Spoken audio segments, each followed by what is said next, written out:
Primeiro século da era cristã.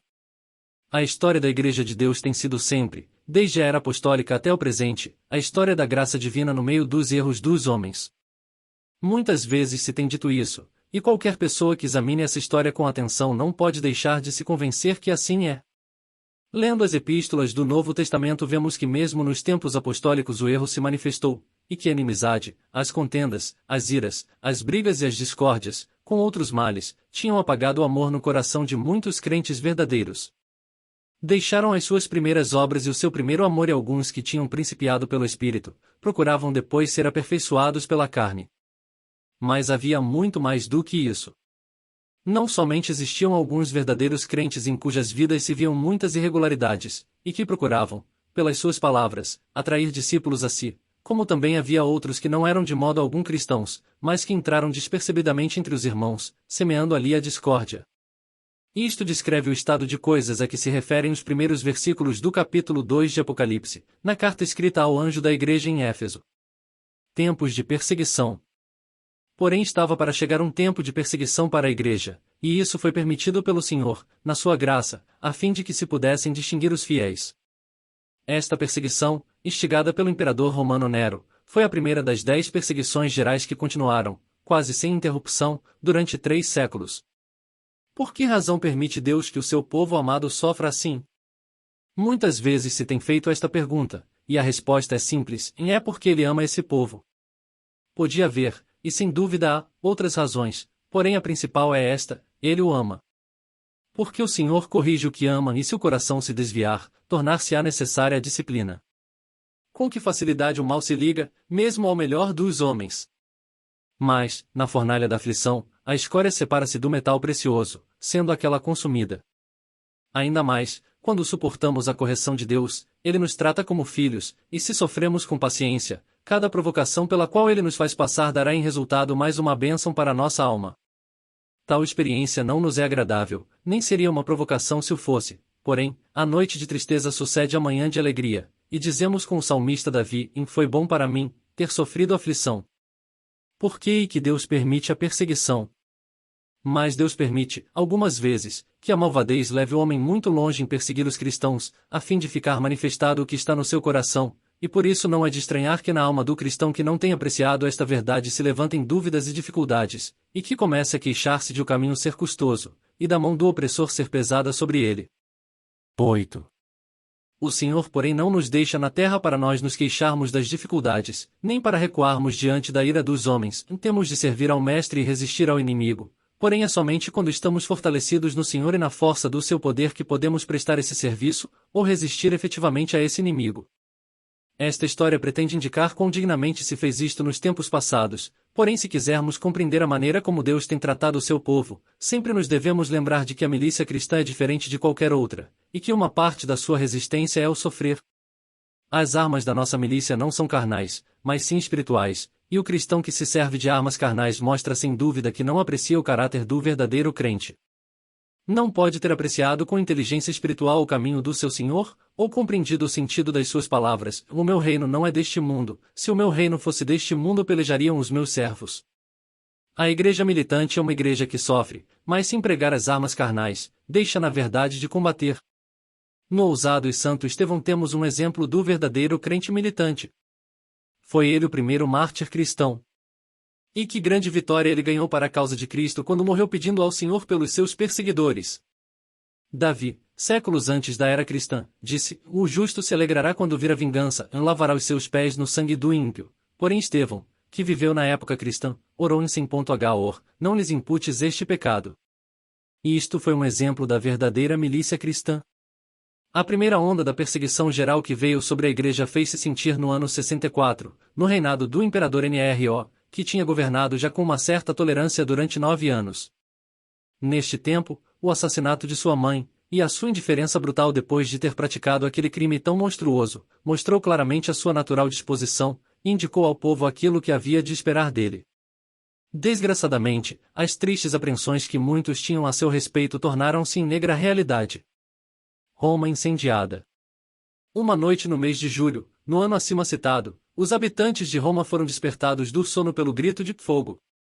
Esta terrível palavra fez-se ouvir simultaneamente em diversas partes da cidade, e dentro de poucas horas a majestosa capital ficou envolvida em chamas.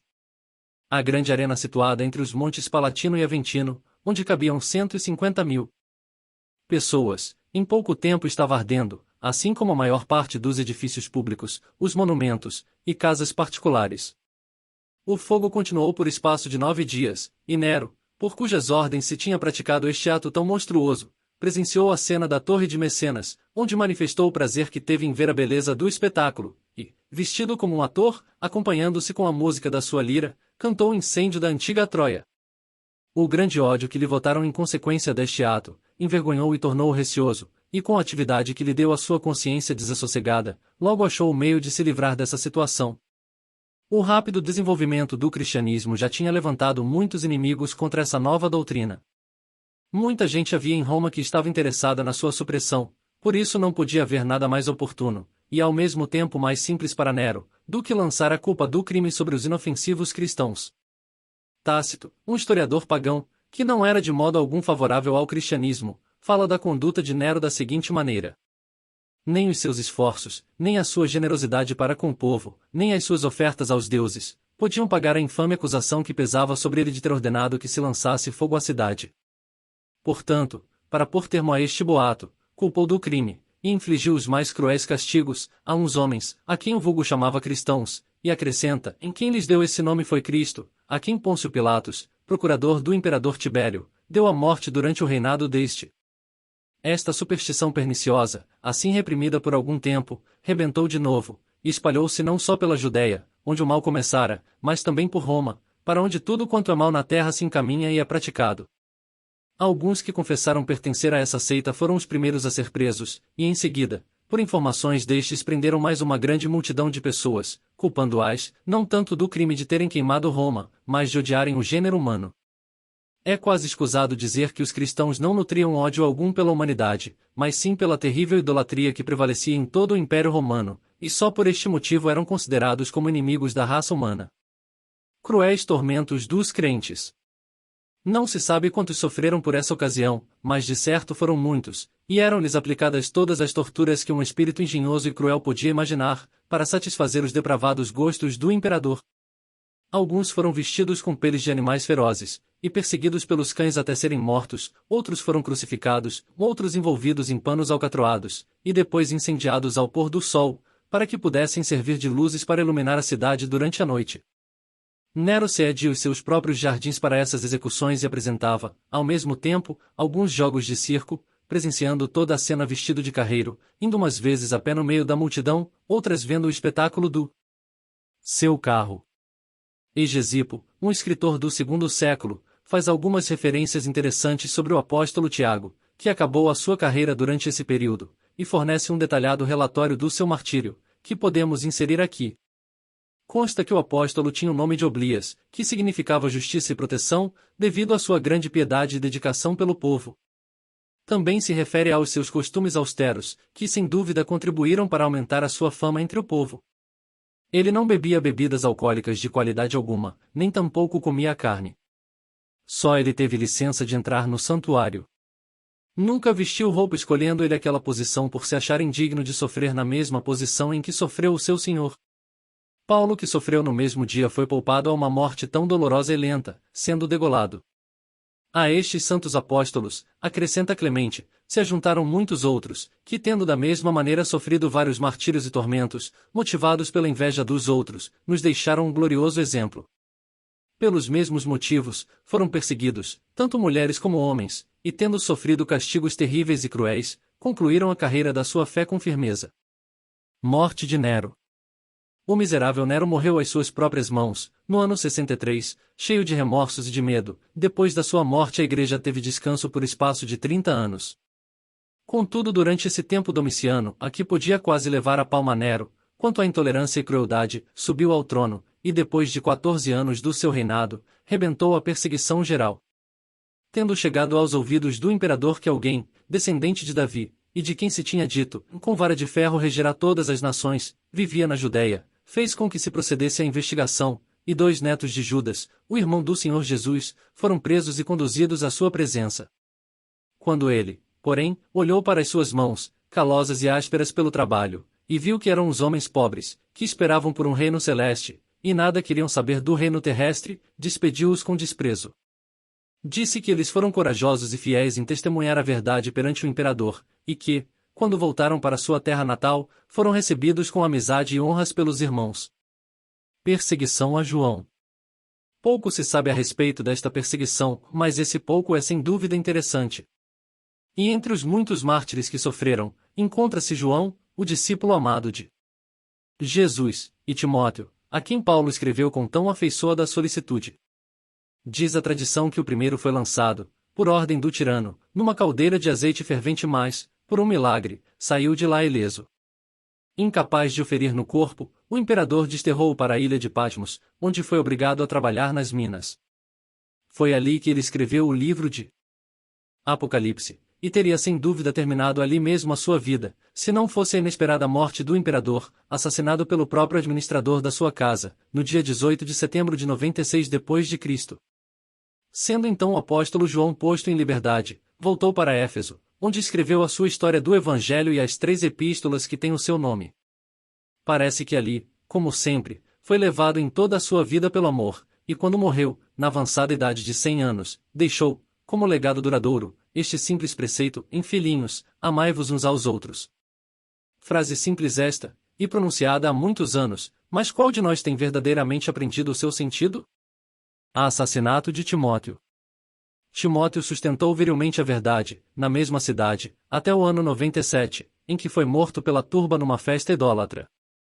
Muitos homens do povo, mascarados e armados de paus, dirigiam-se para os seus templos para oferecer sacrifícios aos deuses, quando este servo do Senhor os encontrou. Com o coração cheio de amor, encaminhou-se para eles, e lembrando-se talvez do exemplo de Paulo, que poucos anos antes tinha pregado aos idolatras de Atenas, falou-lhes também do Deus vivo e verdadeiro. Mas eles não fizeram caso do seu conselho, zangaram-se por serem reprovados, e caindo sobre ele com paus, bateram-lhe tão desapiedadamente, que expirou poucos dias depois. E agora, lançando a vista por um momento para os tempos passados, encontram-se, de certo, na história destas primitivas perseguições, muitos exemplos para dar ânimo e coragem aos nossos corações. Em vista de tais sofrimentos, não se pode deixar de admirar o ânimo dos santos, e agradecer a Deus a graça pela qual eles puderam suportar tanto com tão sofredora paciência. Nem a cruz, nem a espada, nem os animais ferozes, nem a tortura, puderam prevalecer contra aqueles fiéis discípulos de Jesus Cristo. Quem os poderia separar do seu amor? Seria a tribulação, ou a angústia, ou a perseguição, ou a fome, ou a nudez, ou o perigo, ou a espada? Não. Em todas essas coisas eles foram mais do que vencedores por meio daquele que os amou. Não lhes dissera o Senhor que deviam esperar tudo isso? Não tinha ele dito aos seus discípulos, quando ainda estava entre eles: e no mundo tereis aflições? E não era bastante compensação para os seus sofrimentos, que duraram poucos anos, a brilhante esperança da glória eterna que ele lhes tinha dado? Depois de mais alguns anos, tanto perseguidores como perseguidos teriam deixado este mundo, e passado para a eternidade, e então, que grande mudança! Para os primeiros, a escuridão das trevas para sempre; para os últimos, aquele peso eterno de glória muito expoente. Que contraste! Heresias e dissensões.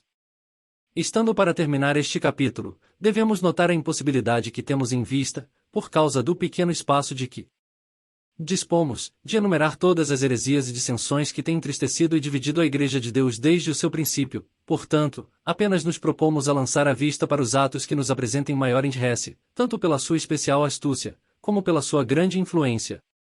O gnosticismo era um desses males, e foi talvez a primeira heresia que depois dos tempos dos apóstolos se desenvolveu mais. Era um amontoado de erros que tinham a sua origem na cabala dos judeus, uma ciência misteriosa dos rabinos, baseada na filosofia de Platão, e no misticismo dos orientais. Um judeu chamado Cerinto, mestre de filosofia em Alexandria, introduziu parte do evangelho nesta massa heterogênea da ciência, falsamente assim chamada, e sob esta nova forma foram enganados muitos crentes verdadeiros, e se originou muita amargura e dissensão. Mas havia muito tempo que não se ocupavam com esse erro, nem com muitos que se lhe seguiram, e a palavra de Deus, que é a única que contém as doutrinas inabaláveis da Igreja, já tinha predito que os homens maus e enganadores irão de mal a pior, enganando e sendo enganados. 2 Tim 3.13. Já o apóstolo Paulo tinha aconselhado o seu filho Timóteo a opor-se aos clamores vãos e profanos que só poderiam produzir maior impiedade, a 2 Tim 2.16, e se tinha referido, em linguagem inspirada pelo Espírito Santo, às perversas contendas de homens corruptos de entendimento e privados da verdade, 1 Tim 6.5. Mas tu, ó homem de Deus, clamou ele, foge destas coisas, e segue a justiça, a piedade, a fé, a caridade, a paciência, a mansidão. Milita a boa milícia da fé, lança a mão da vida eterna, para a qual também foste chamado, tendo já feito boa confissão diante de muitas testemunhas. 1 Tim 4.11, 12.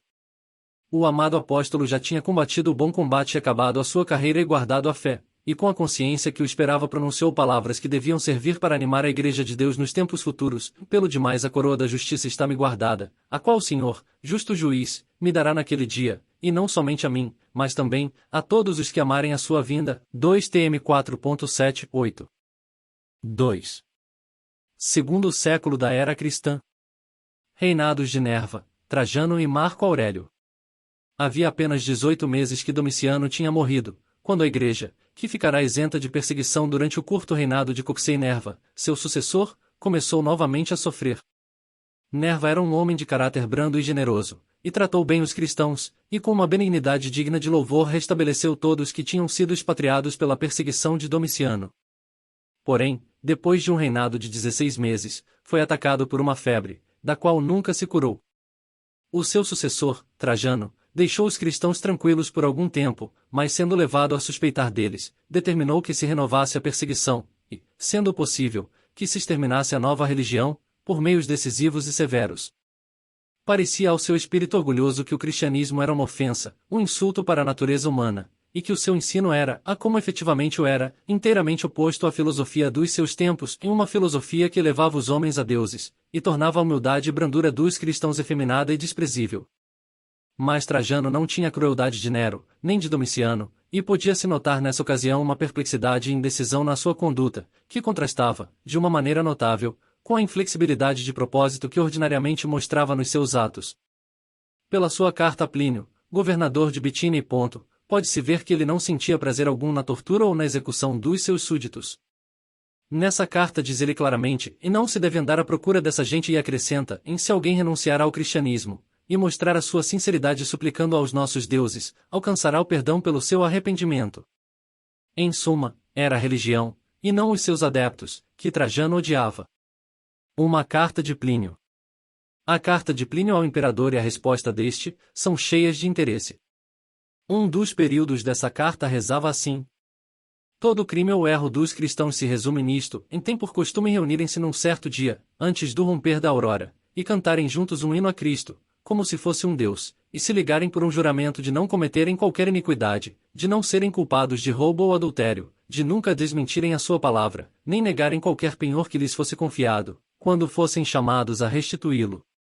Depois disto feito, costumam separar-se e em seguida reunirem-se de novo, para uma refeição simples da qual partilham em comum, sem a menor desordem, mas deixaram esta última prática após a publicação do edital em que eu proibia as reuniões, segundo as ordens que recebi. Depois destas informações julguei muito necessário examinar, mesmo por meio da tortura, duas mulheres que diziam ser diaconisas, mas nada descobri a não ser uma superstição má e excessiva. Isto era tudo o que Plínio podia dizer. Não é para admirar que um homem estranho à graça de Deus visse na religião de Jesus Cristo, desprezado e humilde, apenas uma superstição má e excessiva. Não há motivo de admiração que o urbano e instruído governador, cuja fama era conhecida no mundo inteiro, escrevesse com tal desdém a respeito de um povo cujas opiniões eram diferentes das suas. O homem natural não compreende as coisas do Espírito de Deus, porque lhe parecem loucura, e não pode entendê-las, porquanto se discernem espiritualmente. 1 Cor 2.14. Martírio de Inácio. Inácio, que dizem ter conhecido os apóstolos Pedro e João, e ter sido ordenado bispo de Antioquia pelo apóstolo João, foi martirizado durante essa época. O zelo com que ambicionava sofrer o martírio o expôs às censuras de vários historiadores, e com certa razão. Conta-se que na ocasião em que Trajano visitou Antioquia, ele pediu para ser admitido à presença do imperador, e depois de explicar, por bastante tempo, as principais doutrinas da religião cristã, e mostrar o caráter inofensivo daqueles que a professavam, pediu que se fizesse justiça. Contudo o imperador recebeu o seu pedido com desprezo, e depois de censurar aquilo que Trajano se aprazia de chamar a sua superstição incurável, ordenou que fosse levado para Roma e lançado às feras. Enquanto atravessava a Síria, Inácio escreveu várias cartas às igrejas, exortando-as à fidelidade e paciência, e avisando-as seriamente dos erros que se ensinavam. Em uma das epístolas escreve: Desde a Síria até Roma estou lutando com feras por terra e por mar, de noite e de dia sendo levado preso por 10 soldados cuja ferocidade iguala a dos leopardos, e os quais, mesmo quando tratados com brandura, só mostram crueldade. Mas no meio destas iniquidades, estou aprendendo. Coisa alguma, quer seja visível ou invisível, desperta a minha ambição, a não ser a esperança de ganhar Cristo. Se o ganhar, pouco me importarei que todas as torturas do demônio me acometam, quer seja por meio do fogo ou da cruz, ou pelo assalto das feras, ou que os meus ossos sejam separados uns dos outros e meus membros dilacerados, ou todo o meu corpo esmagado. Quando Inácio chegou a Roma, foi conduzido à arena e, na presença da multidão que enchia o teatro, tranquilamente esperou a morte. Quando o guarda dos leões veio soltá-los da jaula, o povo quase enlouqueceu, e batia as palmas e gritava com uma alegria brutal, mas o velho mártir conservou-se firme. Sou, disse ele, como o trigo debulhado de Cristo, que precisa de ser moído pelos dentes das feras antes de se tornar em pão. Não precisamos entrar nos detalhes dos poucos momentos que se seguiram. O medonho espetáculo acabou-se depressa, e antes de aquela gente ter chegado às suas casas, tinha Inácio recebido a coroa que ambicionara, e estava já com o Senhor na glória.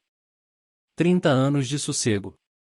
No ano 117 morreu Trajano, e o seu sucessor, Adriano, continuou as perseguições. E foi só no ano 138, quando Antônio Pio subiu ao trono, que os cristãos ficaram de alguma maneira aliviados dessa opressão. Com o seu reinado brando e pacífico começou um período de sossego que durou perto de 30 anos, e durante esse tempo a palavra de Deus teve livre curso e Cristo foi glorificado. E certo que houve alguns casos isolados de opressão, mas a perseguição geral tinha desaparecido e o evangelho depressa se espalhou por todas as províncias dos domínios romanos. A gloriosa mensagem foi levada para o ocidente até nas extremidades da Gália e para o oriente até a Armênia e a Síria, e milhares daqueles que em vão tinham procurado a paz de coração nas mitologias de Roma e do Egito, escutaram avidamente as palavras da vida, e espontaneamente se tornaram discípulos de Cristo. Uma nova perseguição. Contudo, com a subida ao trono de Marco Aurélio, começou uma nova opressão, e no segundo ano do seu reinado, as nuvens da perseguição começaram de novo a amontoar-se. As várias inquietações quase se seguiram uma após outra com espantosa rapidez, e que pareciam, às vezes, perturbar as próprias instituições do império, forneceram um pretexto fácil para a renovação das perseguições, e logo em seguida o antigo ódio pelos cristãos que havia muito estava guardado nos corações dos ímpios, começou mais uma vez a manifestar-se pelo antigo grito: lancem os cristãos aos leões, tão terrivelmente familiar aos ouvidos de muitos, e que passou como um sopro pestilento pelo Império Oriental. Assim teve origem a quarta perseguição geral. Martírio de Policarpo. A maior força da tempestade que se aproximava sentiu-se na Ásia Menor, onde saíram os novos editos, e o nome de Policarpo, bispo em Esmirna, apareceu brilhantemente na lista dos mártires daquele tempo. Ao contrário de Inácio, que se expunha desnecessariamente à vontade cega da populaça, Policarpo não recusou escutar os conselhos e pedidos dos seus amigos, e quando viu que estava sendo espiado em Esmirna retirou-se para uma aldeia próxima, e ali continuou o seu trabalho. Sendo perseguido, foi para outra aldeia, exortando o povo que se encontrava no seu caminho, e assim foi vivendo dessa maneira errante até que os seus inimigos descobriram o lugar onde se refugiava. Então o velho bispo, avisado, segundo dizem, num sonho de que deveria glorificar a Deus, sofrendo morte de mártir, resignou-se com paciência à vontade de Deus, e entregou o seu corpo às mãos dos oficiais encarregados de o prenderem. Antes de deixar a casa, deu ordem para que lhes dessem de comer, e, em seguida, parecendo saber antecipadamente o que esperava, encomendou-se a Deus. Disse que o fervor de sua oração comoveu de tal maneira os oficiais que eles se arrependeram de ser os instrumentos da sua captura. Montaram-no num jumento, e trouxeram-no para Esmirna, onde estava reunida uma grande multidão para celebrar a festa dos pães asmos. Por consideração pela sua idade avançada e pela sua sabedoria, Nicites, homem de grande influência, e seu filho Herodes, oficial da cidade, foram ao seu encontro e, fazendo entrar no seu carro, estaram com ele para que assegurasse a sua liberdade, tributando honras a César e consentindo em oferecer sacrifícios aos deuses. Ele recusou-se a isto e, por esse motivo, foi empurrado do carro com tal violência abaixo que na queda torceu uma coxa. Mas o velho servo de Deus continuou pacificamente o seu caminho, sem se perturbar com a rudeza de Herodes, indiferente aos gritos da multidão que, no seu ódio, empurrava de um lado para outro, e deste modo chegaram à arena. Policarpo e o governador. Era este o sítio onde tinham chegado os jogos e exposições sagradas, e conta-se que na ocasião de entrar na arena, uma voz, como que vinda do céu, exclamou: "Sê forte, Policarpo, e porta-te como um homem." Seja como for, um poder que não era humano susteve o servo de Deus, e quando o cônsul, comovido com o seu aspecto venerável, pediu-lhe que jurasse pela alma de César, e dissesse: "Fora com os ímpios." O velho mártir, apontando para os bancos cheios de gente, repetiu com tristeza: "Fora com os ímpios." "Jurai", disse o governador, compadecido, "e eu vos mandarei embora." "Renegai a Cristo." Mas Policarpo respondeu com brandura: "Tenho servido durante 87 anos, e nunca ele me fez mal. Como posso eu agora blasfemar contra o meu rei e salvador?" "Jurai pela alma de César", repetiu o governador ainda inclinado à compaixão, mas Policarpo respondeu: "Se julgais que hei de jurar pela alma de César como dizeis, e fingis não saber quem eu sou, ouvi a minha confissão livre: sou cristão, e se desejais conhecer a doutrina do cristianismo, concedei-me um dia para falar-vos e escutai-me." O governador, notando com inquietação o clamor da multidão, pediu ao ancião que abjurasse sua fé, mas Policarpo se negou a fazer isso. Tinham-lhe ensinado a honrar os poderes superiores, e sujeitar-se a eles porque eram ordenados por Deus, mas quanto ao povo, principalmente no estado atual de turbulência em que se encontrava, nada lhe apresentaria em sua defesa. "Tenho à mão animais ferozes", disse o governador, "lançar-vos-ei a eles, se não mudardes de opinião, mandai-os vir", disse Policarpo tranquilamente.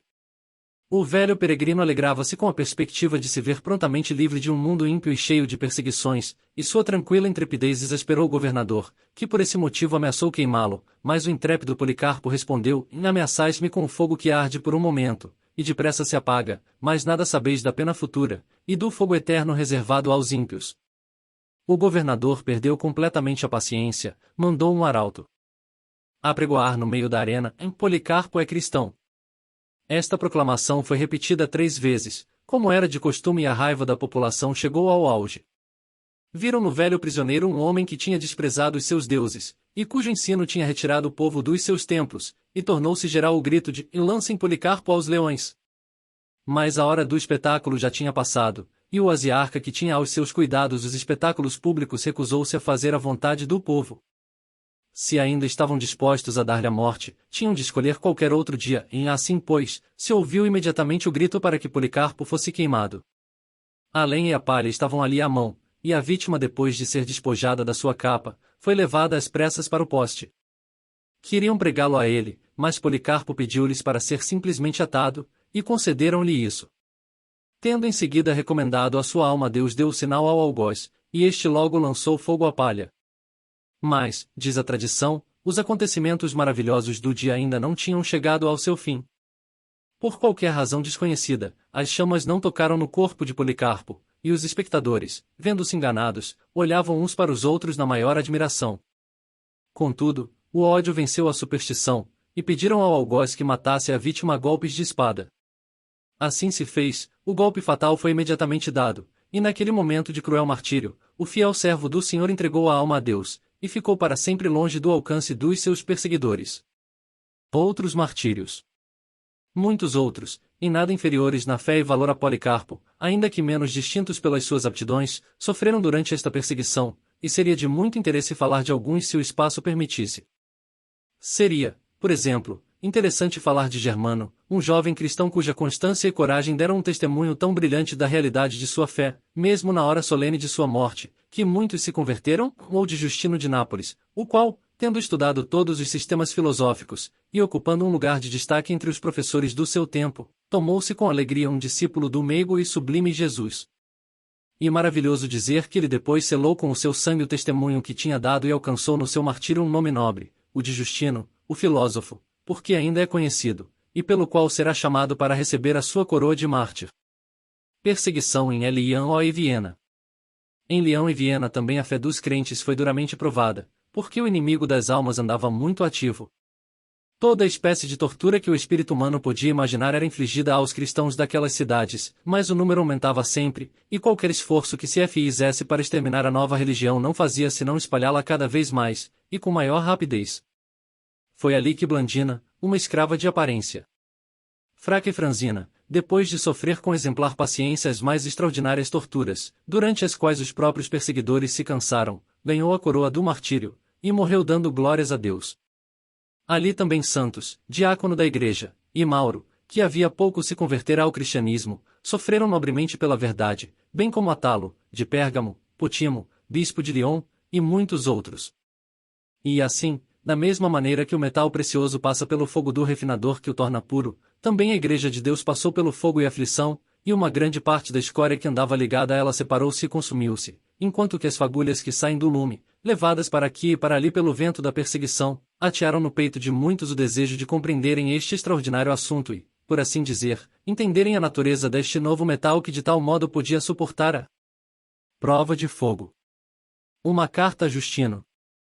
Parece que até este tempo, a Igreja tinha conservado aquela simplicidade de conduta e culto de que temos alguns belos exemplos em Atos dos Apóstolos, e em outros livros. Quanto Marte Justino as práticas que se faziam no seu tempo, e que não deixam de ser interessantes, encontramo-nos no dia do Senhor, diz ele, para adoração, nas cidades e vilas, lemos nos livros dos profetas e das memórias dos apóstolos tanto quanto o tempo nos permite. Acabada a leitura, o presidente ou bispo, num discurso ou sermão, exorta os fiéis a seguirem aqueles excelentes exemplos, em seguida todos se levantam e oram juntos. Depois disto trazem pão, vinho e água, e o presidente faz oração e dá graças conforme a sua habilidade, e toda a gente diz Amém. Faz-se então a distribuição dos elementos abençoados a todos os presentes, e aos ausentes manda-se pelos diáconos. Aqueles que são ricos, e estão dispostos a contribuir dão o dinheiro que querem, cada qual conforme a sua vontade, e o que se junta é entregue ao presidente, que o distribui cuidadosamente para os órfãos e as viúvas, e para aqueles que por doença ou outro qualquer motivo estão necessitados, e também aos que se acham presos, e aos estrangeiros que residem conosco. Em suma, a todos aqueles que precisam de auxílio. Que bela simplicidade de vida e de culto! Na verdade isso em parte um exemplo da continuação na doutrina dos apóstolos e no partir do pão e na oração, que se recomenda no livro de Atos dos Apóstolos, e que constitui um distintivo da primitiva cristandade.